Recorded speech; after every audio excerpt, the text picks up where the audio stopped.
Desa Karangsong dikenal sebagai desa tertutup, dengan kepercayaan tua yang jarang disentuh oleh dunia luar. Di sanalah Karyo, lelaki tua berwajah dingin, tinggal di rumah joglo besar di ujung hutan. Meski sudah berumur, Karyo selalu terlihat sehat dan bugar. Tak ada satu uban pun di rambutnya. Bahkan, saat warga lain menua, Karyo tampak awet muda.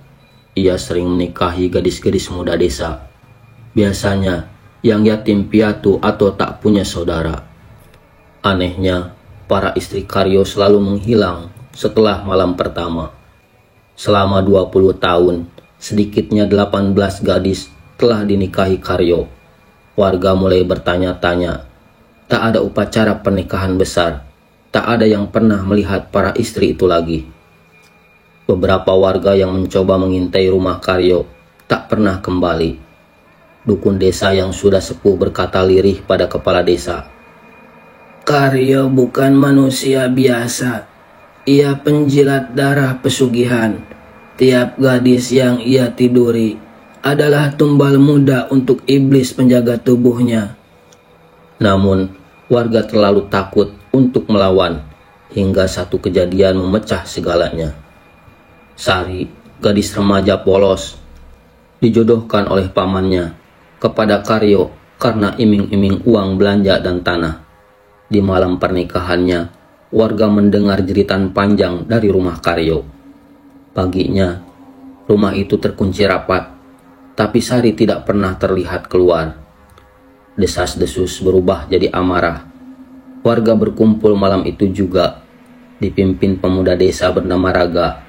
Mereka membawa obor, parang, dan semangat membakar kebenaran. Rumah Karyo dikepung. Ia keluar dengan wajah datar, hanya berkata, "Kalian tak tahu siapa yang kulayani. Membunuhku berarti membuka pintu kematian kalian sendiri." Tapi warga tak peduli. Mereka mengeroyok Karyo, memukulnya hingga tak bernyawa. Lalu menyeret mayatnya ke tanah lapang dan membakarnya. Asap hitam menjulang ke langit, tapi sebelum api benar-benar padam, terdengar suara seperti letupan dan desis dari tubuh hangus itu. 3 hari kemudian, hujan tak lagi turun di desa. Bau daging busuk mulai memenuhi udara.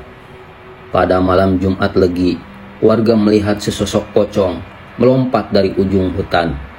Tubuhnya gosong, dibalut kain kapan yang sudah hitam legam, dan asap tipis mengepul dari ujung matanya. Pada pagi harinya, warga menemukan Raga mati dalam keadaan mengenaskan. Matanya melotot dengan lidah menjulur dan tubuh menghitam seperti arang. Lalu, satu persatu orang yang ikut membakar Karyo mati mengenaskan. Ada yang tersedak tulang saat makan, ada yang terjepit di kandang sapi, bahkan ada yang tubuhnya meleleh seperti lilin. Ternyata, Karyo belum menyelesaikan siklus pesugihannya. Iblis yang ia layani meminta 21 istri, dan ia baru menumbalkan 18. Karena siklus diputus, tubuhnya terikat antara dunia dan neraka. Ia menjadi pocong pemburu tumbal. Dan kini, arwahnya mencari 3 perempuan terakhir untuk menyempurnakan perjanjiannya. Korban pertama setelah kematiannya adalah adik Raga yang baru berusia 17 tahun. Ia ditemukan mati di ladang dengan kain putih melilit kakinya. Para tetua desa mencoba mengadakan ritual penolakan arwah, tapi gagal. Bahkan sesajen yang mereka bakar keesokan harinya kembali tergeletak di teras rumah kepala desa, sudah berdarah. Pocong Karyo tak bisa diusir. Ia adalah penyempurna tumbal, bukan hanya arwah penasaran. Kini, setiap malam Jumat, desa Karangsong sepi. Tak ada yang keluar rumah. Warga hidup dalam ketakutan, sebab mereka tahu siapapun perempuan muda yang tinggal di desa itu adalah target berikutnya. Seorang pemuda bernama Bayu, mahasiswa antropologi dari Universitas Negeri, datang ke desa Karangsong untuk penelitian skripsi tentang budaya pesugihan di Jawa.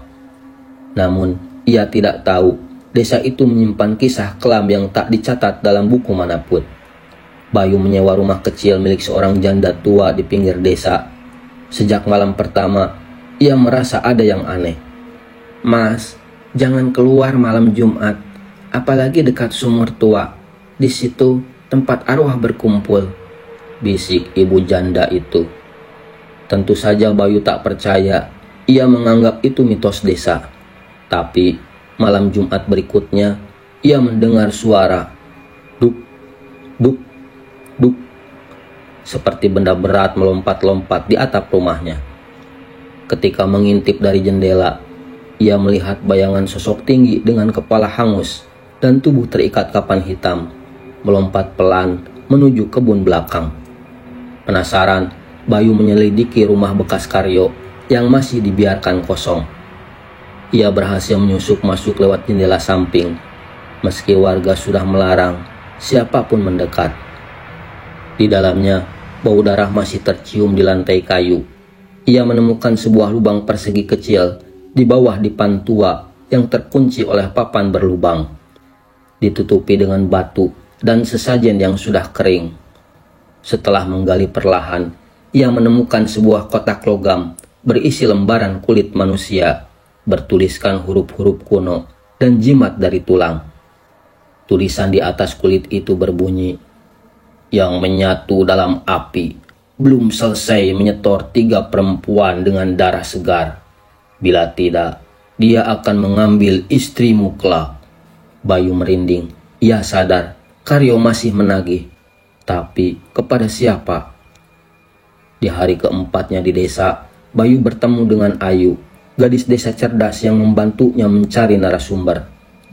Ayu adalah satu dari sedikit orang muda yang masih tinggal di Karangsong. Tapi ia sadar Ayu ternyata adalah sepupu dari Sari, gadis terakhir yang dinikahi Karyo. Ayu menyimpan dendam mendalam. Ia ingin mengakhiri arwah Karyo, tapi tak tahu caranya. "Kalau benar dia menargetkan 3 korban terakhir, maka aku bisa jadi satu di antaranya," kata Ayu lirih. Bayu dan Ayu sepakat bekerja sama, menggali seluruh kisah pesugihan Karyo, menemukan kelemahan, dan jika perlu, menjebak arwahnya.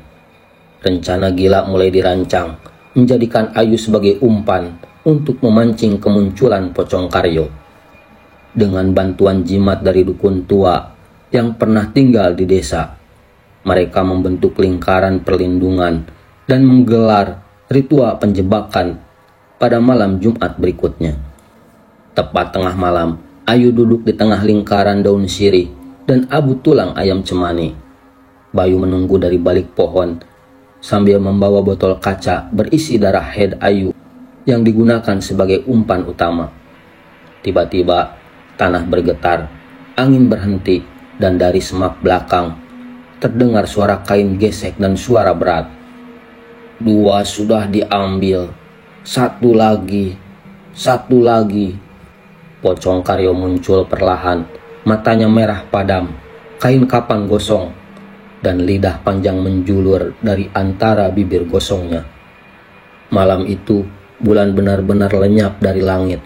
Hutan sekitar rumah tua Karyo terasa seperti mulut besar yang siap menelan siapapun yang masuk.